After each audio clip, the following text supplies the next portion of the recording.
Hello అండి, pulsatilla ఔషధ విశ్లేషణకు స్వాగతం.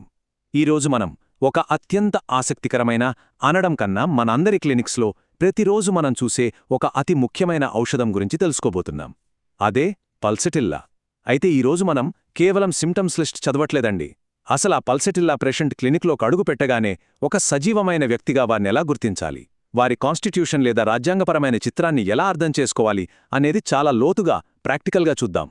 శ్రీ గురుభ్యో నమః. అందరికీ నమస్కారం. తెలుగు హోమియోపతి గురుకులానికి స్వాగతం. ఈ విశ్లేషణలో మనం ప్రధానంగా 6 అంశాలను కవర్ చేయబోతున్నాం. ముందుగా పల్సటిల్లా మూలతత్వం, ఆ తరువాత బాల్యం నుండి వృద్ధాప్యం వరకు వారి ప్రయాణం, వారి రిలేషన్షిప్స్, ఆర్గానన్ పరంగా మనం గమనించాల్సిన విషయాలు, మరియు చివరగా ఒక మంచి సారాంశం. సరే, ఇక ఏమాత్రం ఆలస్యం చేయకుండా మొదలు పెడదాం. నెంబర్ 1, పల్సటిల్లా మూలతత్వం. అసలు ఈ ఔషధం యొక్క ప్రాణం, హృదయం ఎక్కడుందో ఇక్కడ మనం అర్థం చేసుకోవాలి. ఈ చిత్రం గమనించండి. పల్సటిల్లా స్వభావాన్ని అర్థం చేసుకోవడానికి ఈ విండ్ ఫ్లవర్ ఒక అద్భుతమైన ఉదాహరణ అండి. ఎప్పుడైనా గాలికి ఊగే పువ్వుని గమనించారా?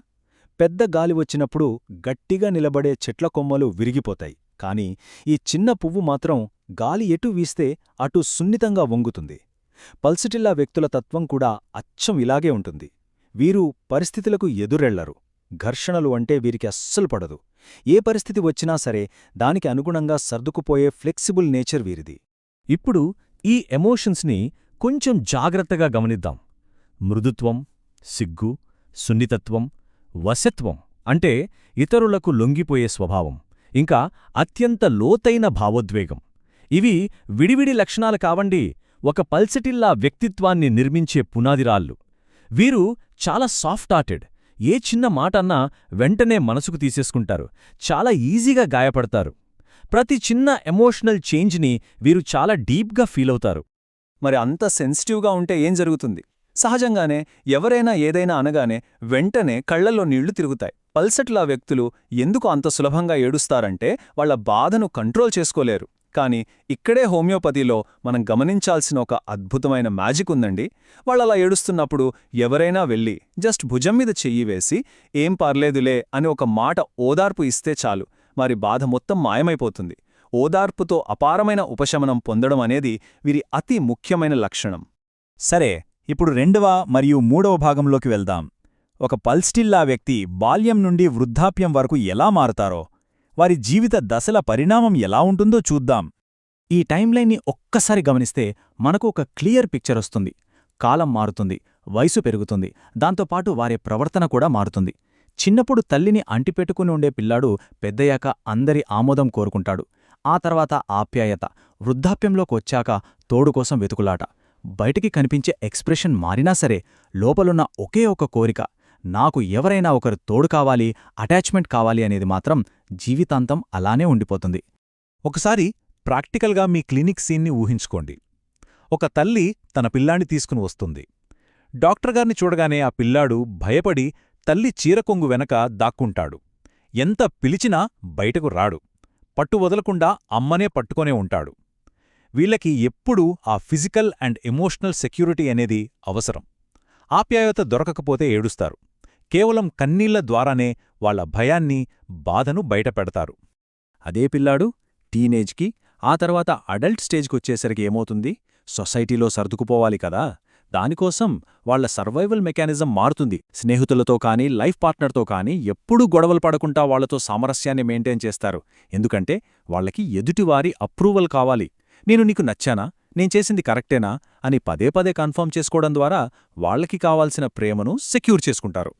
ఇక వృద్ధాప్యం వచ్చేసరికి పరిస్థితి చాలా సెన్సిటివ్గా మారుతుందండి. ఈ స్టేజ్లో పల్సటిల్లా వారి అతిపెద్ద భయం, అతిపెద్ద ముప్పు రోగం కాదు, ఒంటరితనం. నన్ను చూసుకోవడానికి ఎవ్వరూ లేరేమో, నేను ఒంటరిగా ఉండిపోతానేమో అనే ఆందోళన వాళ్ళని కుంగుదీస్తుంది. అందుకే ఎప్పుడూ ఎవరో ఒక్కరు పక్కన ఉండాలి. ఎవరైనా సానుభూతితో ఒక్క మాట పలకరిస్తే చాలు, వాళ్ల సగం జబ్బు తగ్గిపోయినట్లే ఫీలవుతారు. ఇప్పుడు 4వ భాగం చూద్దాం. అసలు ఇతరులతో వీరికుండే సంబంధాలు, ఆ డిపెండెన్సీ లేదా ఆధారపడే తత్వం ఎలా ఉంటుందో విశ్లేషిద్దాం. ఇక్కడ మనం చాలా ముఖ్యమైన పాయింట్ని అర్థం చేసుకోవాలి.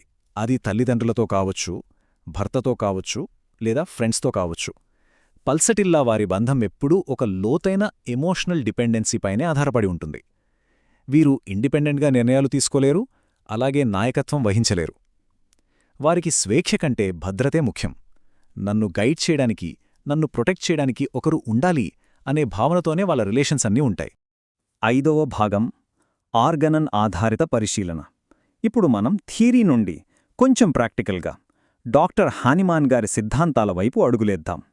మనకి ఖచ్చితమైన నివారణ జరగాలి అంటే రోగిని కేవలం ఒక జబ్బుగా చూడకూడదు, ఒక వ్యక్తిగా చూడాలి కదా. ఆర్గనాన్ ఆపోరిజమ్స్ 5, 6 మరియు ముఖ్యంగా 153 మనకు ఇదే చెబుతున్నాయి. ఎలాంటి పక్షపాతం లేకుండా రోగిలోని ఈ మానసిక, భావోద్వేగ లక్షణాలను మనం జాగ్రత్తగా పరిశీలించినప్పుడు మాత్రమే ఆ వ్యక్తికి సరిపోయే అసలైన సిమిలీమం మనకు దొరుకుతుంది. కేస్ తీసుకుంటున్నప్పుడు మన మైండ్లో కొన్ని ర్యాపిడ్ ఫైర్ ప్రశ్నలు ఎప్పుడూ నడుస్తూ ఉండాలి. ఈ వ్యక్తి ఓదార్పును కోరుకుంటున్నారా? వీరికి పదే పదే భరోసా అవసరమవుతుందా? ఆప్యాయత లేకపోతే వీరు బ్రతకలేరా?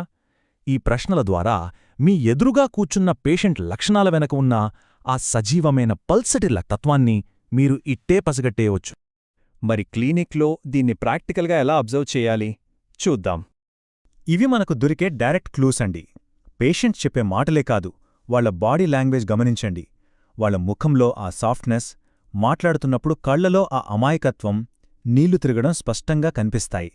ముఖ్యంగా ఒక డాక్టర్గా మీరు సానుభూతితో వారిని పలకలించి, ఏం పర్లేదమ్మా, తగ్గిపోతుంది అని ఒక్క మాట భరోసా ఇవ్వగానే వారి ముఖంలో ఒక చిన్న చిరునవ్వు కనిపిస్తోంది చూడండి. ఆ ఆకస్మిక మార్పును గమనించడం అత్యంత కీలకం. 6వ భాగం సారాంశం. ఇప్పుడు దాకా మనం మాట్లాడుకున్న ఈ కాన్సెప్ట్స్ అన్నింటినీ కలిపి ఒక్కసారి రివైజ్ చేసుకుందాం. ఈ చార్ట్ ఒకసారి చూడండి. ఇది పల్సటిల్లా వారి పూర్తి కాన్స్టిట్యూషనల్ ఆర్క్ని మన కళ్లకు కడుతుంది. చిన్న పిల్లాడి నుండి పండు ముసలివాళ్ల వరకు వారి జీవితం ఈ 5 స్తంభాలపైనే నడుస్తుంది. ప్రేమను వెతకడం, ఆప్యాయతను కోరుకోవడం, ఎప్పుడూ ఎవరో ఒకరిమీద ఆధారపడడం, బాధొస్తే ఓదార్పుతో ఉపశమనం పొందడం మరియు విపరీతమైన సున్నితత్వం. ఈ మానసిక చిత్రాన్ని మీ మైండ్లో ఒక ఫోటోలా ప్రింట్ చేసేసుకుంటే ఇక ఏ పేషెంట్లోనైనా పల్సటిల్లా తత్వాన్ని మీరు ఎప్పటికీ మర్చిపోరు.